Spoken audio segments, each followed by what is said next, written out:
नमस्कार मित्रांनो, आज 26 जानेवारी 2026.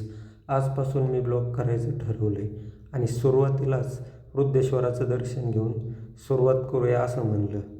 आज अतिशय आल्हाद असं वातावरण मंदिर परिसरात प्रवेश केल्यावर आम्हाला जाणवलं. त्यानंतर सुंदर नक्षीदार हे मंदिर पाहून मनाला प्रसन्न वाटलं. त्याच्यानंतर थोडीशी पाहणी करून आम्ही रांगेत उभा राहिलो आणि सुरुवातीलाच गणपतीचं दर्शन घेतलं. बारीला उभा राहताना थोडा वेळाच झाला, पण मित्र सोबत होते आणि गाडीवर होतं असं आणि पहिलीच वेळ आणि रांगेत भरपूर गर्दी पण होती.